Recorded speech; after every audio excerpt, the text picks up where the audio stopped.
Today we are going to cover a few different topics, some of them based on viewer comments and questions.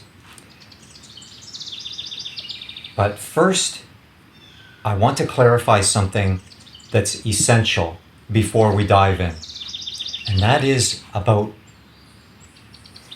listening. I don't want to say listening, but let's just use that word for now.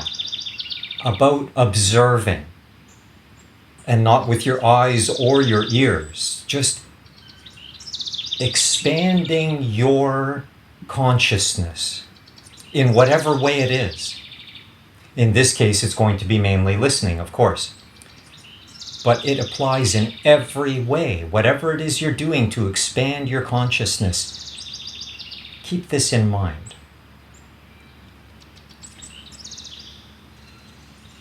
When it comes to what I'm sharing with you now, for you to listen to what I'm sharing,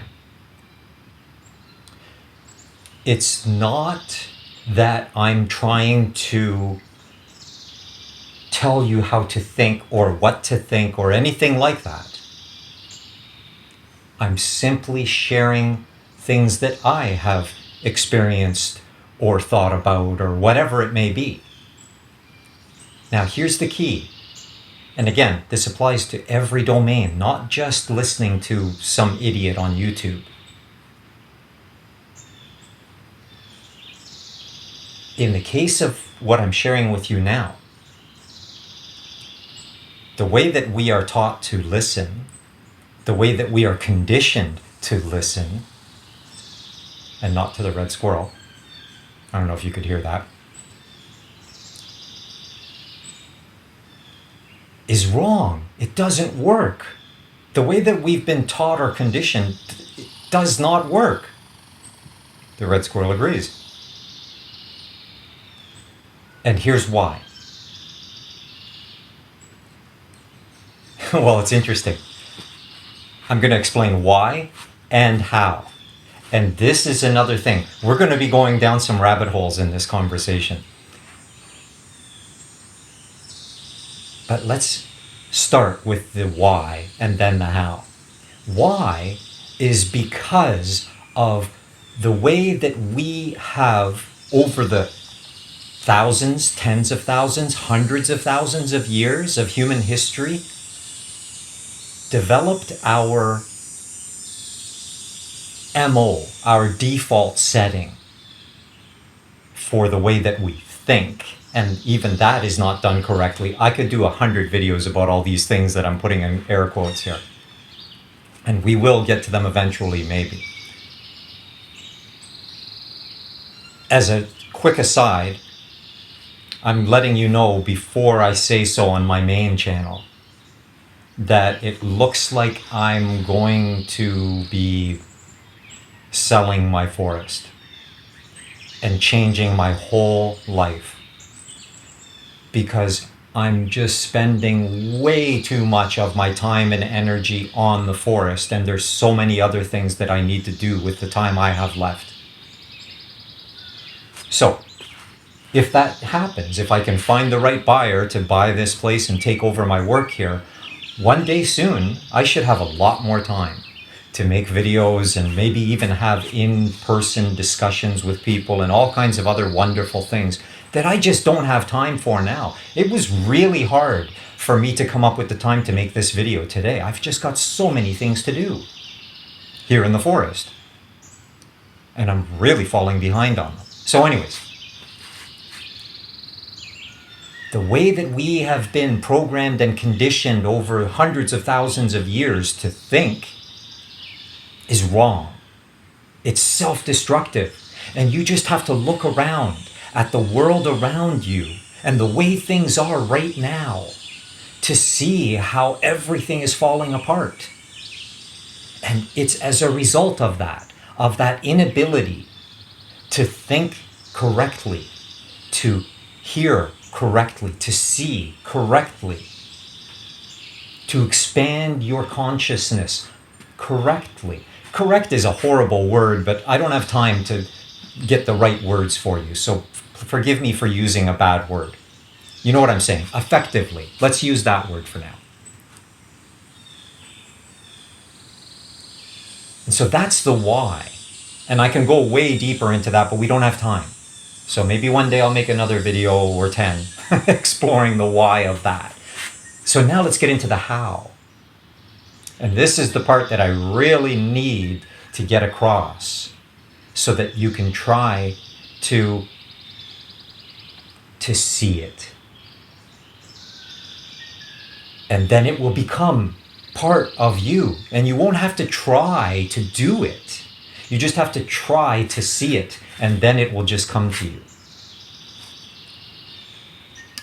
And that is, if I'm sharing something, and it's not just me, anybody, if you are trying to perceive something that is being presented to you, whether it's by a talking monkey or by just observing something in the world with your eyes or your ears or whatever, the only way that you can do that effectively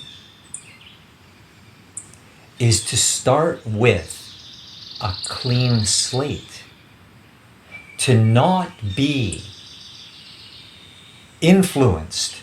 And influence is such a bad word. I don't mean in terms of my usage of it. I mean as a concept, as a thing. Influence is terrible. And it's interesting, isn't it, that in today's culture so many people strive to be influencers? Oh, that's like wishing to be the devil himself. But we won't get into that right now.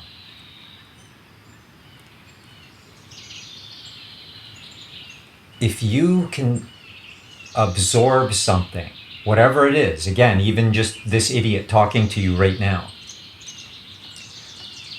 by first having a clear slate, so that what is being shared is conceived of as it's being presented. I'm trying to take something that I can see in my mind's eye and transmit it to you so that you will see the same thing in your mind's eye. And that can only happen if there's no kind of... Let's look at it this way. Look at the color of my shirt, this blue. And I'm going to do a little trick while I'm editing this video. I'm going to apply a filter to the entire scene, to everything that you see. I'm going to change the color right now. That change is the same thing that happens if you're trying to listen to me, but you're not doing so with a clear slate. You're trying to make it fit into your pre-existing framework, to your pre-existing preconceptions about whatever it is that I'm trying to share with you. It will change the color of it. And so you won't be hearing what I'm saying. Do you see what I'm saying? Do you hear what I'm saying?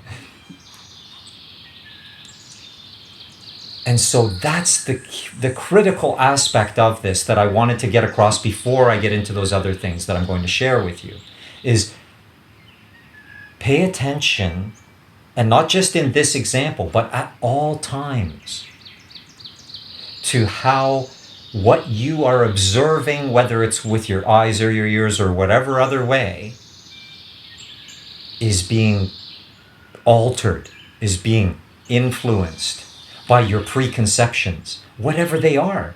It can be a memory of something from your childhood that's traumatic, or it can be any other countless things. Some stupid website, some clickbait nonsense that you saw this morning that is clouding your perception. And then anything that is shared with you has to get through that cloud of garbage, that toxic cloud that stops your brain from receiving the information as it's being presented. Okay? So, let's move on and talk a little bit about the aspect of losing people. And this is inspired by a viewer who was responding to one of my prior videos. So I thank you for your response, and now I want to go a little deeper into this.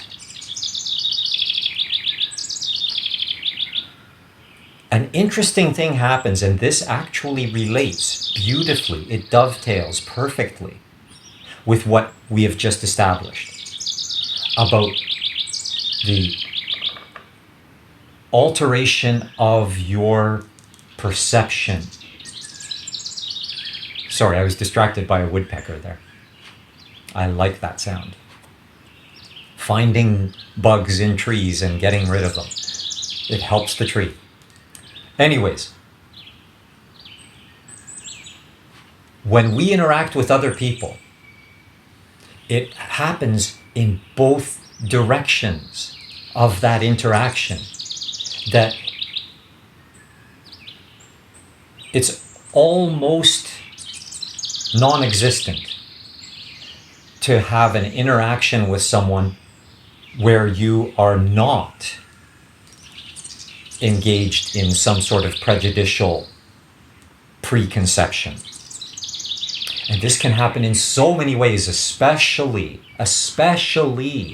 because of text-based communications, whether it's via email or SMS or anything else, some crazy chat in some random app of the minute. It doesn't matter. It's all the same. Context is lost. And we almost involuntarily are forced to fill that missing context, whether it's body language or tone of voice or anything else that happens when you have real interaction. And this is only one way. I'm giving it to you, but I'm getting nothing back. Obviously, I'm looking at a stupid camera. I have no idea what your reaction is. All I'm going to get, maybe from one or two of you, is a message in the comments section.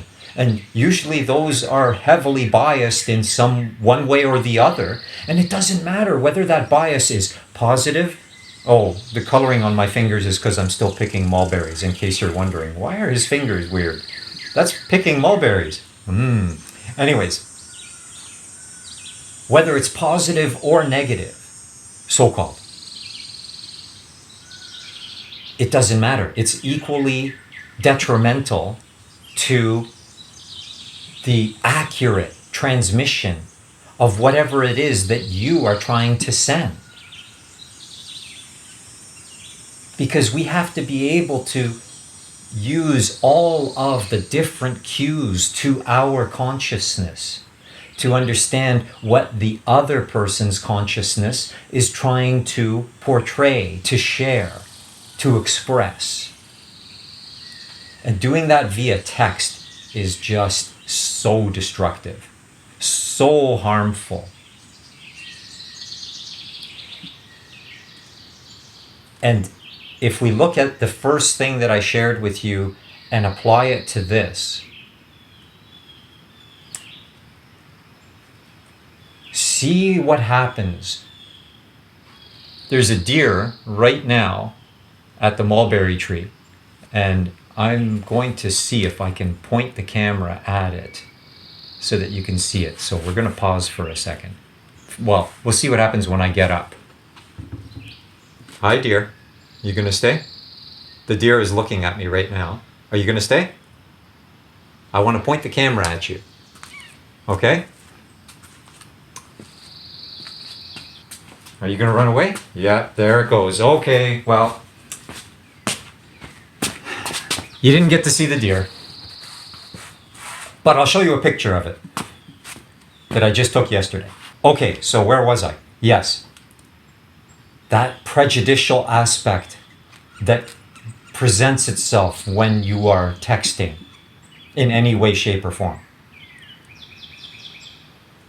A perfect example of that is imposing your context onto it And let's face it, that's pretty much the only choice that you have in most situations, because there's just not enough information presented in that little string of words for you to know exactly what the context is. And this is something that it has shown itself to me for over 20 years now, interacting with people, using these different means, all the way back to email when it first began, more like 30 plus years ago for me. The early days of the internet, of our usage of it. And it was so common that the recipient of a message would, in a manner of speaking, without even realize that they're doing it, they would be judging you based on their interpretation of non-existent data.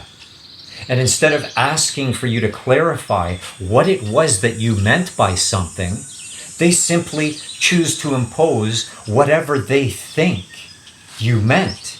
And so you could be really sad about something and express it in a message, and then they respond to you about how you're angry or you're offended or whatever other random emotion, but they're not right. Everything but the right one. They don't say sad, they say offended or angry or whatever.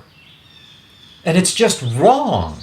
And then you respond to them and you say, don't judge me, especially incorrectly. I was not angry, I was sad.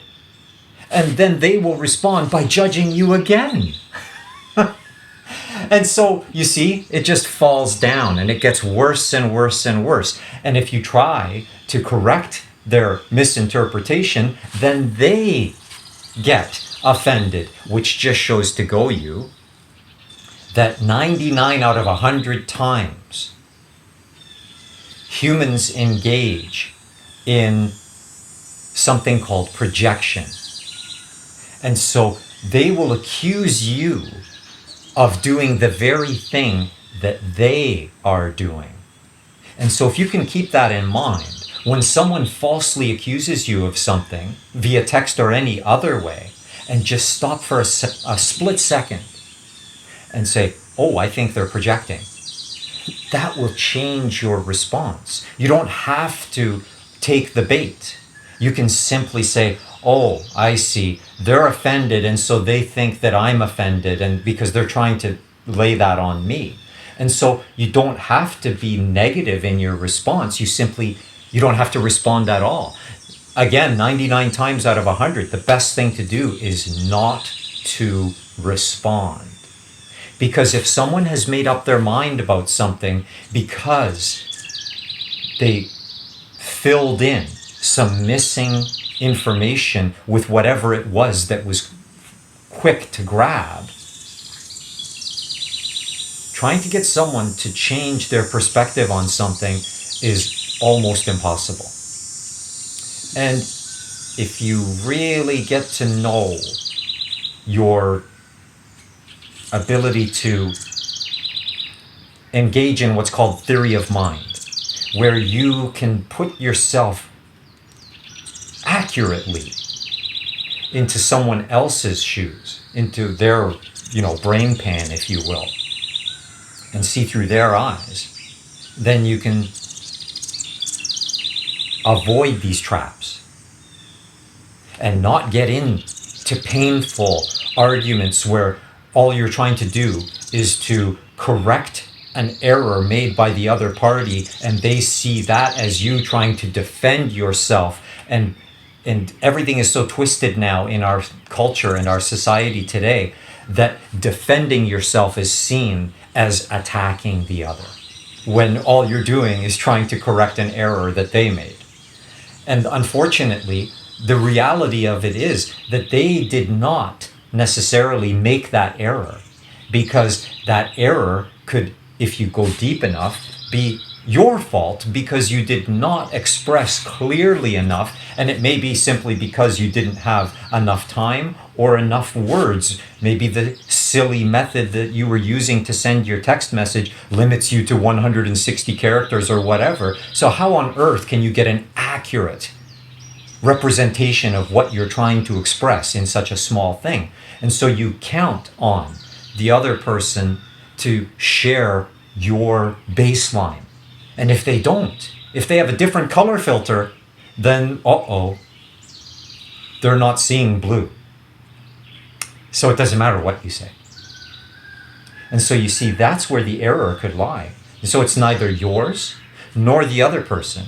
It's the technology that's being used. So you could say that the error was in choosing that medium of discussion. And so this isn't just about text. I'm just using that because it's such a powerful and right now very dangerous and ubiquitous method for our own systemic self-destruction, because so many of us at all times are engaged in these inaccurate and harmful ways of trying to express ourselves. And is it any wonder then that we have all of these people falling into these tribes, into these echo chambers, which is why I called my main channel the anechoic chamber? It's not an echo chamber. And obviously neither is this. I'm sharing new ideas, not regurgitating old ones. There's a friendly squirrel trying to come and do his part. And the deer isn't going to come back with some nasty squirrel jumping around. Anyways, that's neither here nor there. So,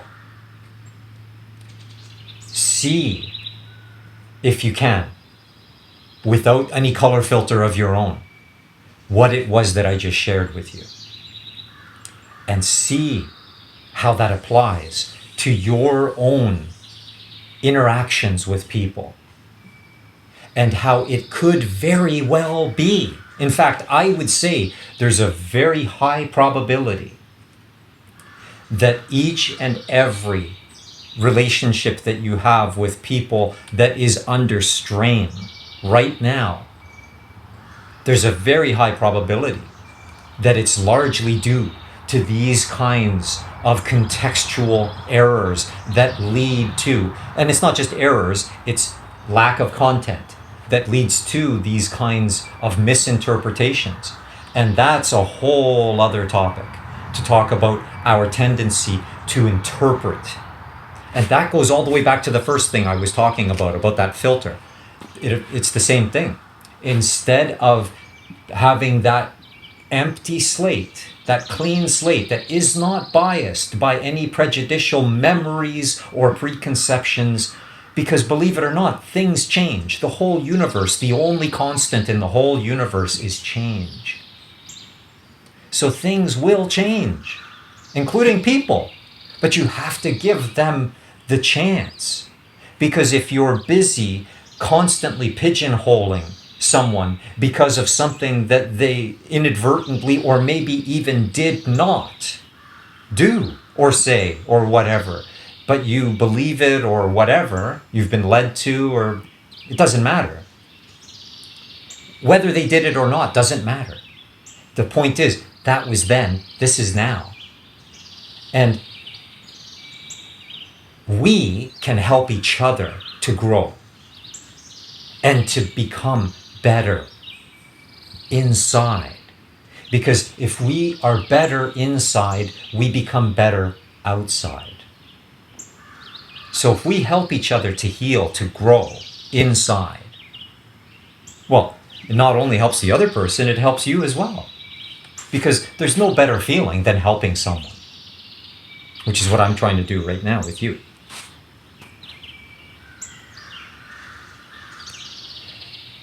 And so, obviously, there are no catch-alls. This isn't some kind of panacea that will now suddenly solve every problem and make every sinner into a saint, so to speak. Because there are things that can be done that are unforgivable, so to speak, right? And plenty of them are happening right now all around us.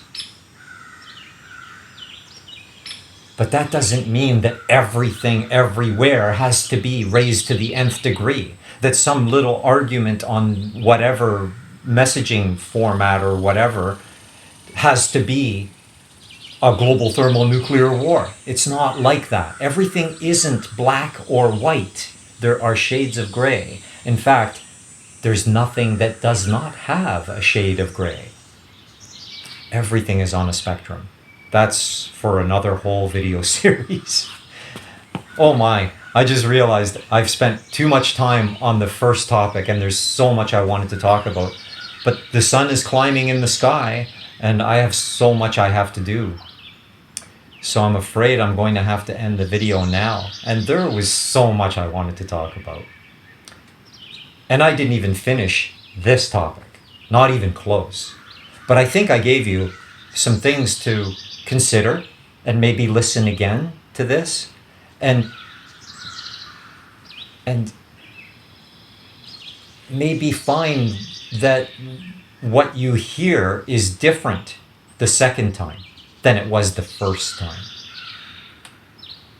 And on that note, I have to go. Be well.